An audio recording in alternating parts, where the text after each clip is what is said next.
오늘은 사순절 세 번째 주일이고 총회가 정한 남선교회 주일입니다. 그래서 오늘 저는 여러분과 함께 예수님의 십자가를 생각하며 섬김을 주제로 함께 말씀을 나누려고 합니다.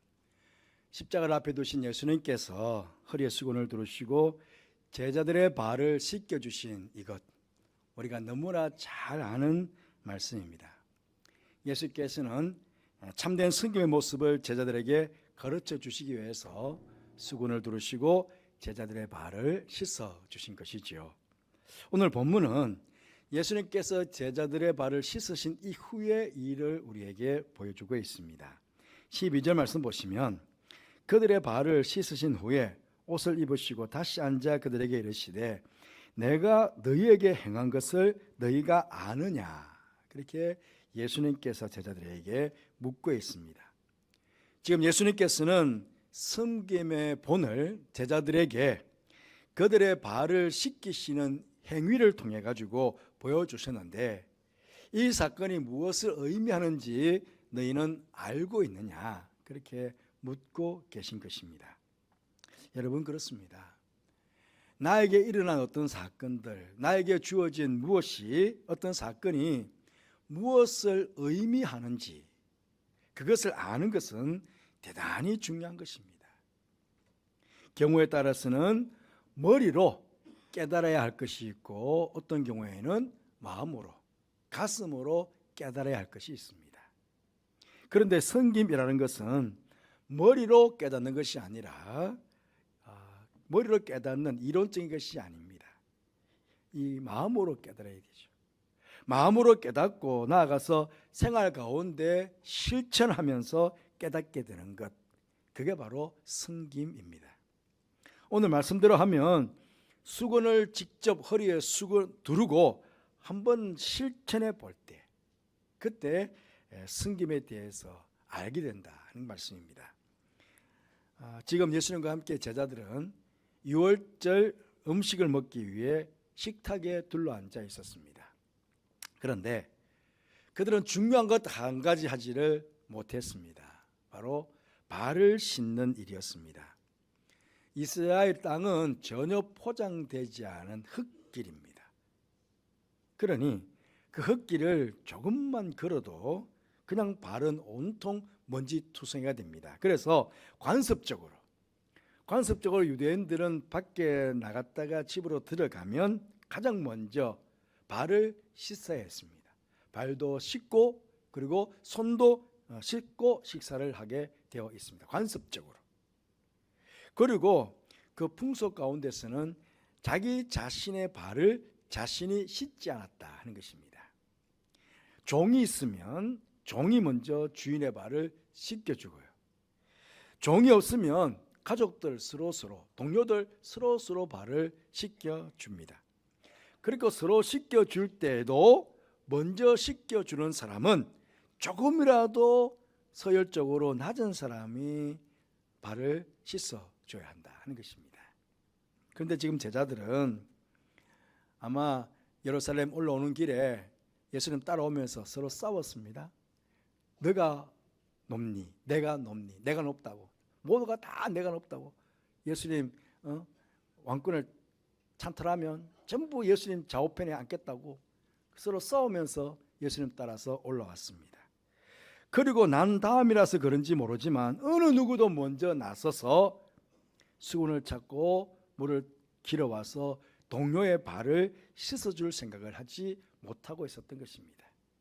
그러다 보니 자신들의 주님이신, 자신들의 선생님이신 제자들, 그러니까 예수님의 발을 씻겨드린 것도 그들은 아주 까마득히 잊고 있었던 것입니다. 모두가 더러운 발을 그대로 하고 상에 마주 앉아 있으니 예수님의 마음은 어땠겠습니까?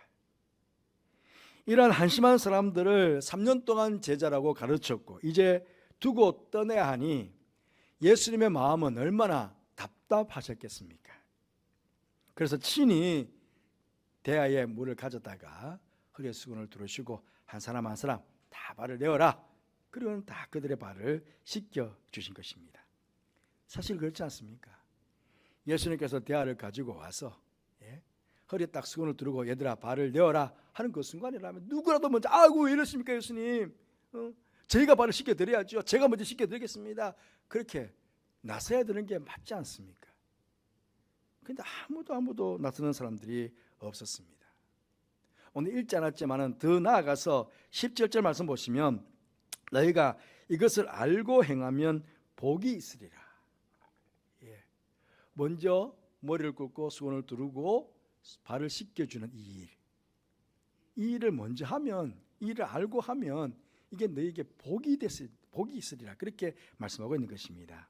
내가 행한 일이 무엇인지 너희가 아느냐, 그렇게 물으시고는요, 이 일을 알고 행하는 그는 정말 복되다, 그렇게 말씀하신 것입니다. 그러면 구체적으로 예수님께서 보이신 이 사건에서 우리가 무엇을 알아야 하겠습니까? 두 가지입니다. 하나는, 첫째는 예수님께서 주님으로서, 선생으로서 제자의 발을 씻겼다는 사실을 우리는 알아야 합니다. 바꿔 말씀드리면 주인이 종의 발을 씻어준 것입니다. 이것이 바로 뭐라고요? 섬김이라는 것입니다. 당연히 섬김 받아야 될 자가 자신을 낮추어서 종을 섬겼다 하는 그런 말씀입니다. 제자가 선생의 발을 씻기고 종이 주인의 발을 씻겼다는 것은 섬김이 아닙니다. 그것은 당연한 것입니다. 발 씻김을 받아야 될 위치에 있을지라도 스스로 낮아져 주님처럼 발을 씻어주는 것이 바로 섬김이라고 주님께서 말씀하고 계시고, 바로 이런 섬김을 오늘 또 우리에게 요구하시는 그런 섬김의 참 모습임을, 그렇게 너희들도 그렇게 살아라고 우리에게 주님께서 요구하고 계시는 것입니다. 두 번째로, 예수님께서 발 씻김 받는 제자들 속에 가룟 유다가 있었다는 사실을 우리는 알아야 합니다. 예수님께서 제자들의 발을 씻겨주실 때에 가룟 유다가요, 이미 예수님을 팔았다는 사실을 알고 있었습니다. 왜? 그 전에 이미 가가지고 먼저 가서 이미 다 대진하고 다 작당하고 은 30을 다 받아왔거든요. 이미 다 알고 있었습니다. 배신자를 알고 있었습니다. 그 가룟 유다만 그렇습니까? 베드로는 3번씩 예수님 저주하고 부인하고, 부인할 것도 다 알고 계실 거예요. 다른 모든 제자들도 예수님 다 버리고 도망갈 것 예수님 다 알고 계셨습니다. 그러나 예수님께서는 슬프다거나 그 때문에 슬프다거나 섭섭하다거나 어떠한 말씀도 어떠한 표정도 드러내지 아니하시고 그들 모두의 발을 사랑으로 다 씻겨 주신 것입니다. 이것이 바로 섬김이라는 것입니다. 이 사랑의 섬김에는 낙심이 있을 수가 없습니다. 실망함이 있을 수가 없습니다. 그런데 우리는 때때로 섬긴다고 하다가 낙심할 때가 있고 실망할 때가 있습니다. 나는 정성을 다해서 진심을 다해서 섬겼는데 그런 나를 알아주지 않을 때 낙심이 됩니다. 실망이 됩니다. 또 섬긴 만큼의 어떤 보상이 없을 때에 우리는 종종 이런 감정을 가질 때가 있습니다. 하지만 배신자 가룟 유다의 발까지 씻겨주신, 그것도 사랑으로 씻겨주신 예수님의 이 섬김을 우리가 알고 그렇게 우리가 행한다면 우리는 어떤 경우에도 낙심하거나 실망하거나 원망하지 않고 섬김을 온전히 잘 할 수가 있다 하는 것입니다. 그리고 여러분, 예수님께서 알고 행하면 복이 있다고 하셨는데, 그러면 구체적으로 우리의 삶의 현장에서 행함으로 복이 되는 그런 섬김은 어떤 것이 있겠습니까? 여러 가지 유형들을 여러분에게 예를 들 수 있겠습니다. 7가지를 준비했는데요. 첫 번째로는, 먼저는 적은 것도 하찮게 여기지 않고 섬길 수 있는 삶의 태도를 가져야 합니다. 여러분, 직장이나 교회에서나 가정에서나 어디서든지 또 언제든지 어떤 것이든지 간에 아주 작은 것이라도 그것을 내가 하찮게 여기지 않고 그것을 섬길 수 있는 삶의 태도를 우리는 가져야 됩니다. 우리는 큰 것, 액수가 많은 것, 그런 것들은 관심을 가지고 적은 것은 관심을 소홀히 할 수가 있습니다. 그러나 남들이 어떻게 생각하든 아주 적은 것도 관심을 가지고 그것부터 성실하게 정성을 다해 우리는 섬길 수 있어야 됩니다. 그런 섬김이 삶의 태도가 되고 잘 훈련되어졌을 때, 습관이 되었을 때 우리는 모든 삶에 있어서 참 섬김을 이루어갈 수 있습니다. 작은 것에서부터 섬김이 제대로 안 되면요, 큰 것 섬길 수 없습니다. 그러니까 작은 것에서부터 이 섬김이 습관이 되고 삶의 태도가 될 때에 우리는 점점점 큰 것들도 섬겨갈 수 있다 하는 것입니다. 그 두 번째로 다른 사람을 존중해 주는 섬김이 있습니다. 한번 예를 들어 본다면요, 어떤 사람이 나를 험담하고 막 비방을 했습니다. 그게 내 귀에 들렸어요. 그러면 어떻습니까? 나를 험담하고 나를 비방한 그 사람에 대해서 나도 막 험담하고 비방하고 막 그러고 싶은 복수감이 생겼어요. 복수하고 싶은 마음이 막 생기지 않습니까? 그런데 그때 끝까지 그렇게 복수하지 않고 참고 사람들 앞에서 오히려 그 사람들을, 나를 비방한 그 사람을 존중해 주고 그 사람의 가치를 인정해 주는 것입니다. 이게 섬김입니다. 그가 나를 욕하고 비방하고 손해를 끼쳐도 내가 하나님의 자녀이듯이 그도 하나님의 자녀이니까 내가 그를 섬겨야 되겠다, 그렇게 마음 먹는 거 사실은 쉬운 일이 아닙니다. 쉬운 일이 아니지만 예수님께서 배신자 가룟 유다를 그렇게 했잖아요. 그러면 우리가 예수님의 섬김을 본받는다고 그랬으니까 예수님께서 행하셨던 것 섬김을 본받으면 나도 얼마든지 나를 배신한 그 사람도 내가 섬길 수 있지 않겠나, 그런 말씀입니다. 그리고 세 번째로는 다른 사람들로 하여금 나를 섬길 수 있는 기회를 주는 섬김이 있습니다. 모두 다 섬기려고만 하고 섬김받지 않겠다고 하면 그것도 문제가 아니겠습니까? 여러분, 섬기는 것이 주님께서 복되다고 말씀하지 않았습니까? 그러니까 누군가가 나를 섬기려고 할 때에 내가 기쁜 마음으로, 즐거운 마음으로, 감사한 마음으로 그 섬김을 받아주는 것입니다. 왜? 내가 받아줌으로 그 사람이 나를 섬겼으니까 그 사람이 하나님께 복을 받지 않겠습니까? 어쩌면 섬김을 받는 것도 또 다른 섬김의 또 다른 모습이에요. 그 사람이 복을 받을 수 있으니까. 그렇다고 이걸 이용하면 안 됩니다. 계속 뭐 섬겨, 야, 날 좀 섬겨, 너 복 받기 위해서 나를 섬겨, 뭐 그렇게 하시면 안 되겠지요. 근데 어쨌든 이것도 섬김이다 하는 것입니다. 그리고 네 번째로는 보통 우리가 다른 사람에게 일반적으로 호의를 베푸는 섬김이 있습니다. 뭐 이웃집 주부가 아파서 누워 있으면 밥을 짓지 못하잖아요. 그러면 가서 밥을 지어주고 뭐 청소해 준다든지, 어떤 사람이 길을 물을 때 친절하게 길 안내를 해준다든지, 또 폐지 좀 없는 할머니 할아버지를 가끔 보면 우리 청소년 아이들이 막 쫓아가서 뒤에서 막 밀어 들어가잖아요. 그런 게 보면 우리가 일반적으로 베풀 수 있는 섬김, 호의가 있습니다. 그리고 다섯 번째는 다른 사람의 이야기를 듣는 섬김이 있습니다. 고통 가운데 있는 사람, 병 중에 있는 사람, 고난 가운데 있는 사람 얼마나 힘들겠어요. 옆에서 그냥 가만히 들어주는 거야. 가만히 들어주어서 고개만 한번 흔들어주는 거야. 아이고, 힘들었겠군요. 정말 힘드시겠나요? 어떻게 그걸 견뎌내세요? 그냥 같이 공감하고 같이 머리만 흔들어줘도 그렇게 고통 속에 힘들어하는 사람은 얼마나 힘이 되는지 모릅니다. 그런데 어떤 사람들은 내 이야기를 막 해, 그냥 그 앞에서. 그러면 고통받는 사람은 더 고통스러워요. 그러니까 귀만 딱 열고는 그냥 가만히 들어주는 거예요. 아, 그렇구나. 아, 그러네요. 얼마나 힘들어요. 할 수 있다면 같이 울어주고, 같이 울면서 같이 기도해주고 하는 것. 이게 바로 섬김이라는 것입니다. 여섯째로는 서로 짐을 나누어 지는 섬김이 있습니다. 어려운 교인이 있으면 함께 그 어려운 짐을 나누어 지는 것입니다. 여기는 물질적인 도움도 필요하고요, 또 육체적인 노동도 필요할 때가 있습니다. 함께 짐을 나누어 지어주는 것, 이것도 섬김입니다. 그리고 일곱 번째는 하나님의 말씀을 나누는 섬김이 있어요. 우리는 신앙인들이니까 하나님의 말씀을 나누는 섬김, 뭐 구역 모임이든지 또 남녀 선교회 모임이든지 어떤 특별한 모임, 성경 공부 시간에 내가 알고 있는 말씀들을 서로 나누고 권면하고 위로하고 축복하고 하는 것들, 이게 바로 섬김이라는 것입니다. 그리고 여러분, 이런 7가지 유형들 있잖아요. 이 모든 것은 바로 한 마음에서 출발합니다. 한 마음.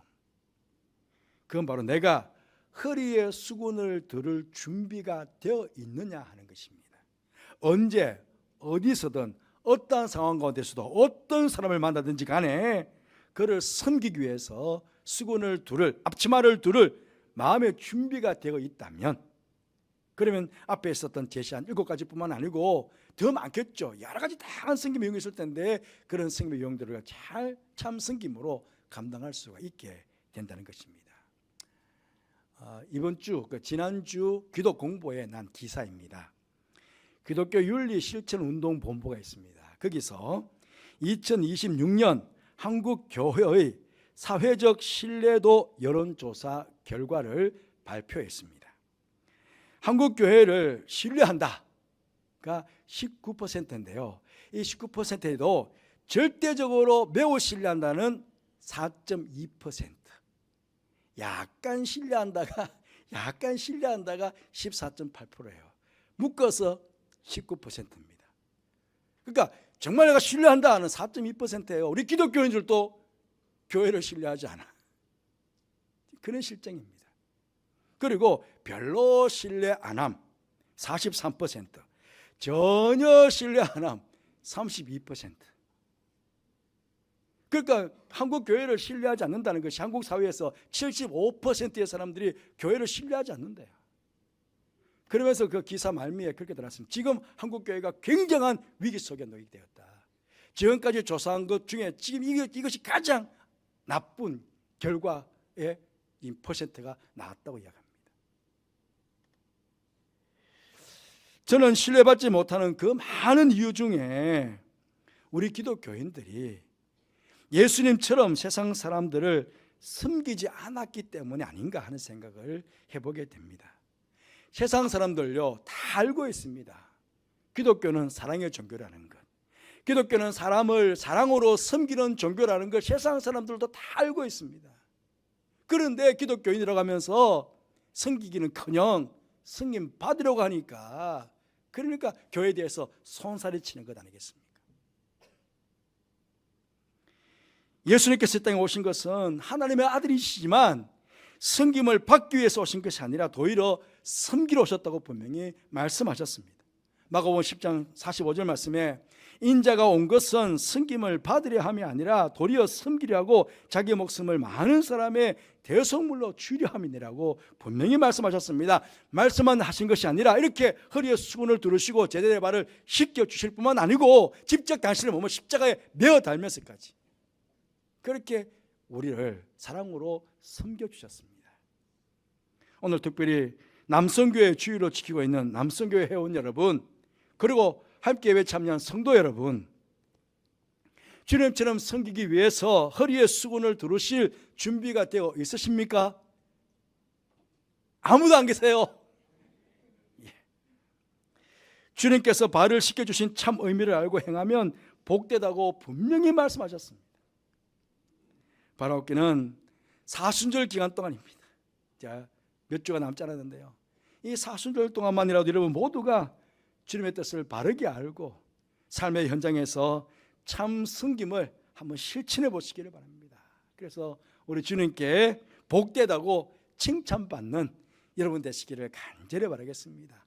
아마 주님께서 칭찬하시면 세상 사람들도 칭찬하실 것이고 세상 사람들도 다시 한국 교회에 대해서 신뢰한다, 그런 말 하지 않겠습니까? 요한복음 12장 20절 말씀에 이렇게도 말씀하셨습니다. 사람이 나를 섬기려면 나를 따르라. 나 있는 곳에 나를 섬기는 자도 거기 있으리니 사람이 나를 섬기면 내 아버지께서 그를 귀히 여기시리라. 주님 섬기는 그 자리에서, 우리도 늘 섬기는 자리에 그 자리에서 늘 섬기고 있으면 누가요? 아버지 하나님께서 우리를 귀하게 여기신다고 합니다. 아버지 하나님께서 우리를 복되다고 칭찬해 주시고 아버지 하나님께서 우리를 귀하게 여겨주시면 그보다 더 큰 복이 어딨겠습니까? 우리가 이런 복된 인생을 살아가기 위해서 이 시간도 결단하시고 기도하시는 그런 여러분들이 되시기를 바랍니다. 우리 이렇게 한번 결단기도 했으면 좋겠습니다.